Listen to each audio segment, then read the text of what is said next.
Hello friends, welcome to Law Excellence Mains Answer Writing Session. Today, we will be discussing the question posted on our website on 27th of November. So on 27th of November, we had posted a question regarding AFSPA and its critical evaluation. The question read like this. Human rights activists constantly highlight the view that the Armed Forces Special Powers Act 1951 is a draconian act leading to cases of human rights abuses by the security forces. What sections of the AFSPA are opposed by the activists? Critically evaluate the requirement with reference to the view held by the apex, that is the Supreme Court of India. So friends, as you have read the question, now I would like to reiterate the 5 basic points that I say in every video that you have to follow while writing answers. See here, the first point, which goes as dissection, you have to clearly see that it is asking you to critically evaluate, where in critical evaluation you have to take the pros and cons of taking away AFSPA or maintaining AFSPA as it is, and then evaluate and present an answer.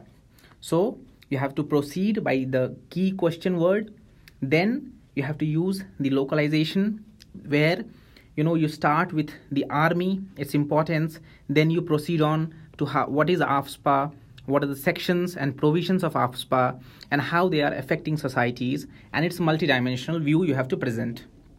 And finally, the other aspects of questions that have to be included in the main body of your answer, that includes where you build up a scenario, you provide cases, examples, or any specific noteworthy fact that you have. So this way you have to proceed when you read the question. So friends, in a similar way, we have proceeded and giving you a sample answer for this. So here, as a part of introduction, you have to mention what are armed forces, why they are relevant, and then AFSPA, what is it, when was it enacted, and what is the general provision under AFSPA. So here, as you can see, that it gives the power to destroy any property or search without warrant. So these are the exceptional powers given to army, which you have to state at least for 1 or 2 lines in the introduction. Then finally, the areas where the AFSPA is currently in place. And then moving forward, now comes the main body of your answer, where you have to answer why AFSPA is necessary, or what are the views that are being presented in support of AFSPA. So here you can see that it is essential for our national security purposes, as well as to reduce some secessionist tendencies that are prevailing in few northeastern states because of many historical and geographical reasons. Then moving forward, you can also mention some of the human rights violations or allegations of human rights violations that have happened regarding AFSPA. So here particularly noteworthy, few of them are Operation Bluebird and Malom incident. After this Malom incident, only Irom Shamila, that you would have read, she started for her fast. And moving forward, now the next section of the question wanted you to evaluate all the sections of AFSPA and what are their provisions. So here, majorly section 3, 4 and 6, they have their provisions. You have to mention those provisions under the power category and how they are being misused, or in what way enforcement agencies are misusing those things, or what are the allegations against these particular sections. So here you have to mention all the sections and their provisions. And next comes the second part of your question, where they had asked you about the views held by the apex court in this regard.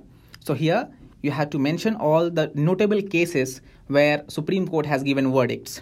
So here, just for your reference, we have given examples of Naga People's Movement of Human Rights, which was the first, where the Supreme Court vehemently said that AFSPA has to be implemented along with certain do's and don'ts.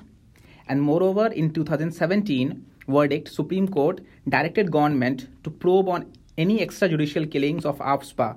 So Supreme Court directed that no army officials can be left off if he has done something wrong in the implementation of AFSPA. So friends, this was the second part of your answer.